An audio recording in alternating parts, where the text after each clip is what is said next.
Friends, welcome back to our channel. భావన గారు రచించిన పెళ్లి కథ చిత్రం నావెల్లోని నెక్స్ట్ ఎపిసోడ్ని ఇప్పుడు మీతో షేర్ చేసుకోబోతున్నాను. ఇంతలో ధరణి ఫోన్ రింగ్ అయింది. ధరణి ఫోన్ లిఫ్ట్ చేసింది. ఫోన్ చేసింది సర్వమంగళం. హలో అన్నయ్య, బాగున్నావా అంది ధరణి. బాగున్నాను చెల్లెమ్మ, నువ్వెలా ఉన్నావు? బావగారు బాగున్నారా అడిగాడు సర్వమంగళం. మేమందరం బాగున్నాం అన్నయ్య అంది ధరణి. కాసేపు చదువుల గురించి అవి ఇవి మాట్లాడుకున్న తర్వాత, ఇంకా నువ్వు ఫోన్ నెంబర్ మార్చేసావేమో, లేకపోతే నీ ఫోన్లో ఏదైనా సమస్య ఉందో, నీతో మాట్లాడడం అవుతుందో లేదో అనుకుంటూనే ఎందుకైనా మంచిదని ఫోన్ చేశాను. చేయటమే మంచిదైంది, నీతో మాట్లాడగలిగాను అన్నాడు సర్వమంగళం. అదేంటన్నయ్య, అలా ఎందుకు అనుకున్నావు? నెంబర్ ఏదైనా మారిస్తే నీకు చెప్తాను కదా అంది ధరణి. నిజమే అనుకో, కానీ చాలా రోజుల క్రితం నేను ఆదర్శ్ ఎన్నిసార్లు ప్రయత్నించినా నువ్వు ఫోన్ లిఫ్ట్ చేయలేదు. నువ్వు అలా ఎప్పుడూ ఉండవు కదా. ఒకవేళ ఆ టైంలో చూసుకోకపోయినా తర్వాత మిస్డ్ కాల్ చూసి అయినా చేస్తావు కదా, అందుకే ఫోన్ పాడై ఉంటుంది అనుకున్నాను. అయ్యో అవునా? ఆ మధ్య బావకి చిన్న యాక్సిడెంట్, ఆ టైంలో నేను ఫోన్కి సరిగా రెస్పాండ్ అవ్వలేదు. బహుశా మీరు అప్పుడు చేసుంటారైతే. సారీ అన్నయ్య అంది ధరణి. ఏమైంది బావగారికి? ఇప్పుడు ఎలా ఉన్నారు? అసలు యాక్సిడెంట్ ఏంటి అడిగాడు సర్వమంగళం. కంగారేం లేదన్నయ్య, బావ ఇప్పుడు బాగున్నారు. ఇంకేంటి విశేషాలు అంది ధరణి. ఏం లేదురా, మన ఆదర్శ్ గాడికి జాబ్ వచ్చింది, ఆ విషయం చెప్దామనే ఫోన్ చేశాము అన్నాడు సర్వమంగళం. అవునా? చాలా సంతోషకరమైన విషయం. కానీ డిగ్రీ సెకండ్ ఇయర్ కదా, అప్పుడే ఏం జాబ్ అని అడిగింది ధరణి. ఆర్మీలో సెలెక్ట్ అయ్యాడు, ఇంటర్ బేస్ మీద. వాడికి 19 years కంప్లీట్ అయిపోయాయి కదా అన్నాడు సర్వమంగళం. ఓ అలాగా, ఆదర్శ్ మళ్ళీ కలిస్తే నేను కంగ్రాట్స్ చెప్పానని చెప్పు అంది ధరణి.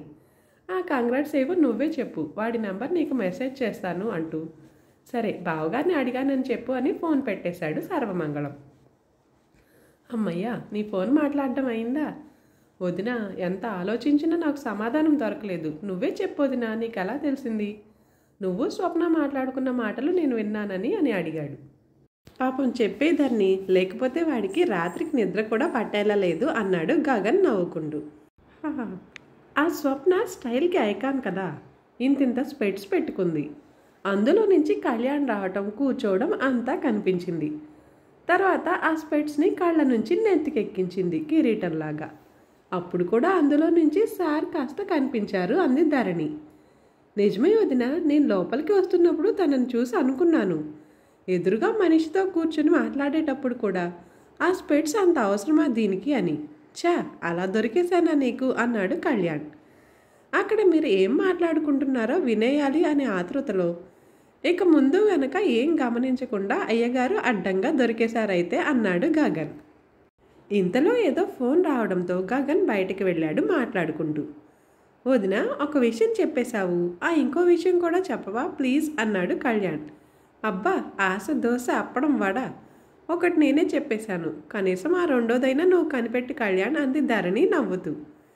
నీకు 2 డైరీ మిల్కులు కొంటాను, ఆ విషయం ఏంటో చెప్తే అన్నాడు కళ్యాణ్. నీకెందుకు అంత శ్రమ? మా ఆయన్ని అడిగితే 4 కొంటాడు. నాకు ఆఫర్లు ఇవ్వడం మానేసి నీ పని చూసుకో అంది వేళాకోళంగా ధరణి. అప్పుడే ఫోన్ మాట్లాడేసి లోపలికి వస్తున్న గగన్తో, బయటకు కనిపించదు కానీ మీ ఆవిడ చాలా మొండిదన్నయ్య అన్నాడు కళ్యాణ్. నాకు ఆ విషయం ఎప్పుడో తెలుసు, నువ్వే కాస్త లేటుగా తెలుసుకున్నావు అన్నాడు గగన్ ధరణి వైపు చూస్తూ. నువ్వు ఎందుకు అలా అంటున్నావో నాకు తెలుసు బావా, నేను నీకు దగ్గర కాలేదనే కదా. నీ కళ్ళల్లో నాపై ప్రేమ నాకు కనిపిస్తుంది, నీ గుండె చప్పుడులో నేనున్నానని వినిపిస్తుంది, నీ మనస్సు భాష నాకు అర్థమవుతుంది, నీ ఊపిరి పొరల్లో నా ఉనికే తెలుస్తుంది, నీ ప్రతి శ్వాసలో నాపై ఆశ ప్రతిధ్వనిస్తుంది. కానీ ఇదంతా ఇప్పటికే కాదు, ఎప్పటికీ శాశ్వతం కావాలని నా ఆరాటం, చేరువ చివరిదాకా దూరం కాకూడదని నా ఉబలాటం, నీ గత స్వప్నాన్ని మరిపించాలనే నా ఈ మొండితనం, వర్తమానంలో వయ్యారంగా నీ మనసున చేరి భవిష్యత్తంతా భద్రంగా నీ ప్రేమతో బంధించబడాలని నా తాపత్రయం. పెళ్ళి ఫార్మాలిటీ కాదు, ప్రయారిటీ, భార్య బాధ్యత కాదు, బంధం. ప్రేమ అంటే మనుషులం ఇద్దరుగా ఉన్న ఒకటే ప్రాణం అని నువ్వు పూర్తిగా అర్థం చేసుకున్న రోజున క్షణమాగక నిన్ను చేరిపోతాను, తక్షణమే నీ కౌగిట్లో కరిగిపోతాను, గువ్వనై నీ ఎదలో ఒదిగిపోతాను. ఆ క్షణం కోసమే నేను ప్రతి క్షణం ఎదురు చూస్తున్నాను. శాశ్వత మార్పు కోసం తాత్కాలిక దూరం తప్పదు మరి అనుకుంది ధరణి మనసులో. ఇంతలో గగన్, ధరణి కొంచెం టీ పెట్టవా అని అడిగాడు. అదేంటి ఇప్పుడే కదా కాఫీ తాగావు అంది ధరణి. అయితే టీ తాగకూడదా, నాకు కావాలి పెట్టు అన్నాడు. సరే అని వంటింట్లోకి నడిచింది ధరణి. ధరణి టీ పెడుతోంది. వెనుక నుంచి ఒక్కసారిగా వాటేసుకున్నాడు గగన్. ఆ హఠాత్ పరిణామానికి ధరణి ఒక్కసారిగా ఉలిక్కిపడి గగన్ని నెట్టేసి ఏంటి బావా ఇది అని అడిగింది కాస్త కంగారుగా. నువ్వేగా అన్నావు గదిలో స్నేహితులం నలుగురు ముందు మనం భార్యాభర్తలని, అందుకే ఇలా అన్నాడు గగన్. అంటే మాత్రం ఇలా చేస్తావా, అయినా అత్తయ్య చూసుంటే ఎంత అసహ్యంగా ఉండేది అంది ధరణి. చూస్తే చూడని నాకు అలాంటి భయాలేమీ లేవు, నా పెళ్ళానేగా నేను వాటేసుకుంది. అయినా మొగుడు పెళ్ళాలన్నాక సరసాలు సరదాలు ఉంటాయిగా, వాళ్ళందరి ముందేగా నువ్వు పెళ్ళానివి, ఇప్పుడైతేనే మొగుడిగా నాకు ఈ అవకాశం ఉంది మరి అన్నాడు కొంటెగా కళ్ళెగరేస్తూ. చిరుకోపం నటిస్తూ అవునా సరే నువ్వు చెప్పాక ఇక నేను కాదనేదే ఉంది అని అంటూ నువ్వు వెళ్ళి కూర్చో బావా, నేను అందరికీ టీ తీసుకొస్తాను అంది కాస్త సిగ్గుపడుతున్నట్లుగా. కొత్త ఉత్సాహంతో సరే అని వెళ్ళి కూర్చున్నాడు. అందరికీ టీ తీసుకొని వచ్చి తలో కప్పు అందించింది ధరణి. ఏ మాటకు ఆ మాట చెప్పుకోవాలమ్మా, నువ్వు టీ పెట్టినట్టు ఇంకెవరూ పెట్టలేరు అన్నాడు రామారావు. ఎంతైనా మీకు మీ మేనకోడలంటేనే ప్రేమ ఎక్కువ, ఇన్నేళ్లలో ఒక్కసారైనా ఎప్పుడైనా నన్ను మెచ్చుకున్నారా అంటూ సరదాగా నొచ్చుకుంది సీతారత్నం.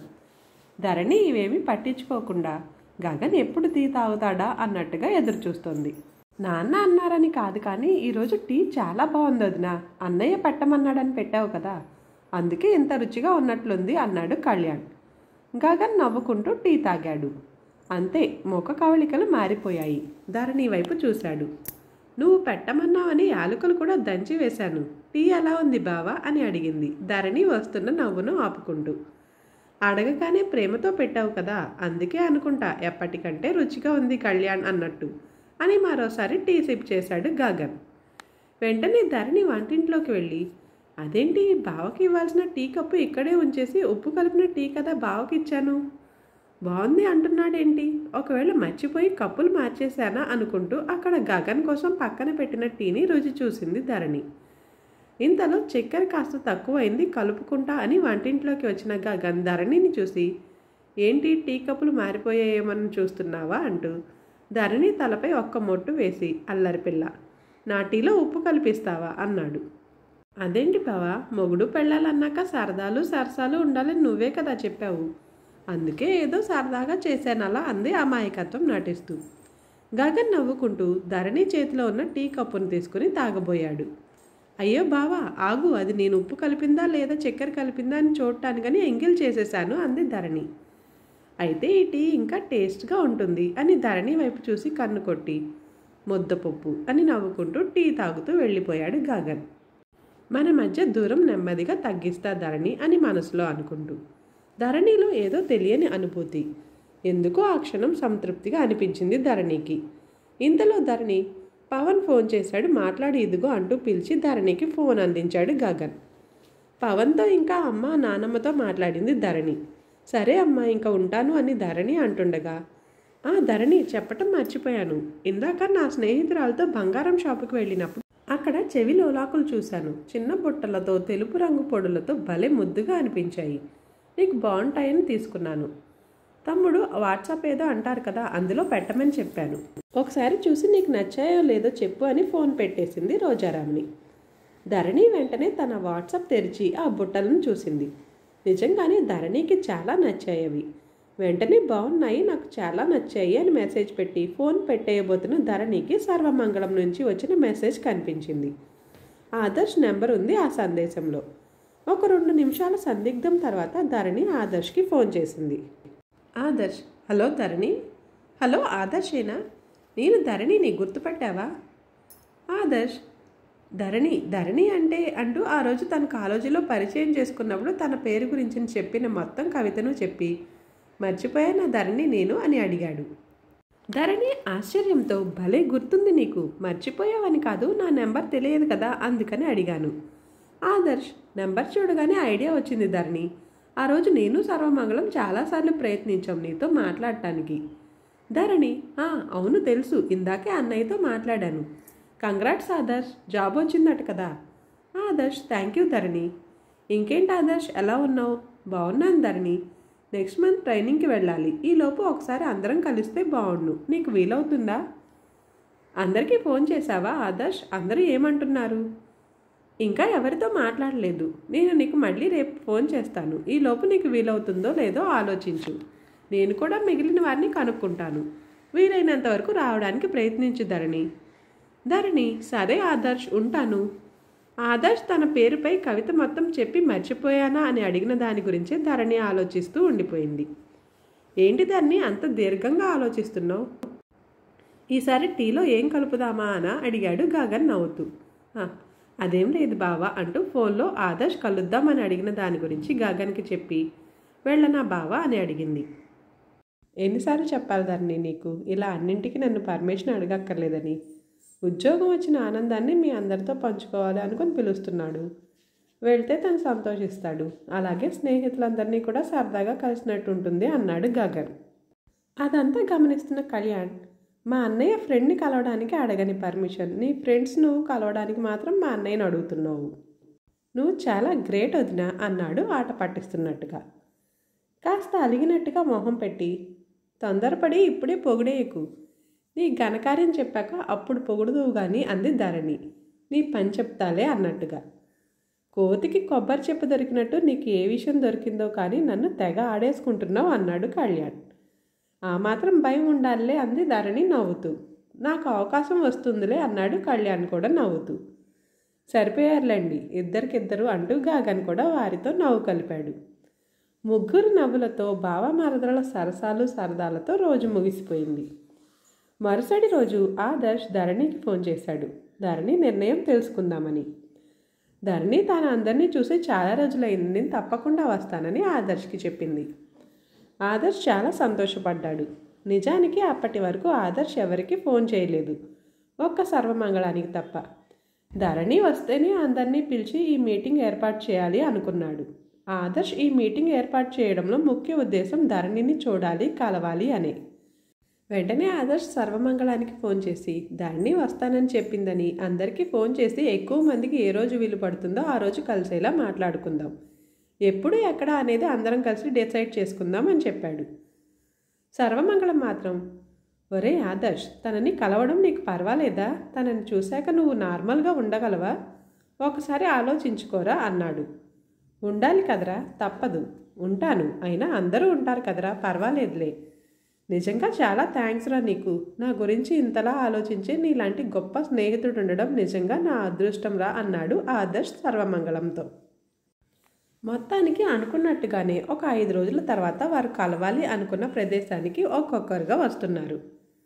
ఎవరో ఒకరిద్దరు తప్ప మిగిలిన వాళ్ళందరూ ఇంటర్ తర్వాత వేరే వేరే కాలేజీలో జాయిన్ అవడం వలన ఇలా కలవడం అందరికీ ఆనందంగా అనిపించింది. ఒకరినొకరు ఆత్మీయంగా పలకరించుకుంటూ క్షేమ సమాచారాలు తెలుసుకుంటున్నారు. ధరణి అప్పుడే వస్తుంది. ధరణిని చూస్తూనే 2-3 అమ్మాయిలు ఎదురెళ్ళి ఆత్మీయంగా కౌగిలించుకుని మాట్లాడుకున్నారు. ధరణి రాకతో ధరణి కోసం ఎదురు చూస్తున్న ఆదర్శ్ గుండె వేగం పెరిగింది. ధరణిని చూస్తూ అలా ఉండిపోయాడు. అది గమనించిన సర్వమంగళం ఆదర్శ్ భుజంపై చేతులతో చిన్నగా తడుతున్నాడు. వీరి పక్కనే ఉన్న శంకర్, రే, ఇంకా నువ్వు ఇలా బాధపడడం కరెక్ట్ కాదురా. ఆ రోజు నీ ప్రేమ కోసం మేమందరం తప్పుకున్నాం, కానీ ఇప్పుడు తనకి పెళ్ళైపోయింది. నువ్వు తనని మిస్ అయిపోయావురా. ఇంకా తనని మర్చిపోవడం బెటర్ అన్నాడు. చాలా ప్రయత్నించానురా. నా ప్రేమ స్వార్థంగా మారి తనకు ఇబ్బంది కలిగిస్తుందేమోనని, అందుకైనా తనని మర్చిపోవాలని. కానీ అందులోనూ విఫలమైపోయానురా. తనను మరిచిపోవాలని నా హృదయాన్ని శిలగా మార్చాను. ఆ శిల కరిగి శిల్పం అయింది. ఆ శిల్పానికి ప్రతిరూపం తానే అయింది. ఇక నేను తనని ఎలా మర్చిపోగలను? ఎప్పుడో ఎక్కడో చదివాను రా ఇది. అప్పుడు ఈ అక్షరాల్లో అర్థం లేదనిపించింది, కానీ ఇప్పుడు అర్థమవుతుంది ఎంత లోతైన అర్థం ఉందో. కొన్ని పదాలలోని అర్థాలు, కొన్ని పాటలలోని భావాలు అనుభవిస్తున్నప్పుడే బాగా అర్థమవుతాయి అనుకుంటారా అన్నాడు ఆదర్శ్ శంకర్ని ఉద్దేశించి. ధరణి వారి దగ్గరకు వస్తూ ఉండడంతో ఒక 2 అడుగులు ధరణి వైపుగా వేసి, ఎలా ఉన్నావు ధరణి, బావగారు రాలేదా అంటూ పలకరించాడు సర్వమంగళం. లేదన్నయ్య, రమ్మని చెప్పాను. మీ స్నేహితులందరూ కలుసుకుంటున్నారు కదా, మధ్యలో నేనెందుకు? నేను వస్తే వారందరూ ఇదివరకలా నీతో కలిసిపోలేరు. అయినా నాకు కూడా బోర్గా ఉంటుంది అని తప్పించుకున్నారన్నయ్య. ఇంతకీ నువ్వెలా ఉన్నావు అని అడుగుతూనే, ఆదర్శ్, శంకర్ బాగున్నారా అంటూ వారిని కూడా పలకరించింది ధరణి. నవ్వుతూ తల ఊపుతూనే బాగున్నాం అన్నట్టుగా బదులిచ్చారు వారిద్దరూ. ఇక అందరి పలకరింపులు అయిపోయాయి. అందరూ కూర్చొని ఎవరి విషయాలు వారు చెప్తూ అవి ఇవి మాట్లాడుకుంటున్నారు. ఇంతలో గగన్ నుంచి ధరణికి ఫోన్ వస్తే మాట్లాడి వచ్చింది. అది చూసి ఒక స్నేహితురాలు, ఏంటే ధరణి ఇప్పుడే వచ్చావు, అప్పుడే మా అన్నయ్య నుంచి ఫోనా, మరీ అంతలా కొంగును కట్టేసుకున్నావా మా అన్నయ్యని అంటూ నవ్వింది. ఈ ఎపిసోడ్ ఇంతటితో ముగిస్తున్నాను. నెక్స్ట్ ఎపిసోడ్లో మళ్ళీ కలుద్దాం. Thanks for watching this video.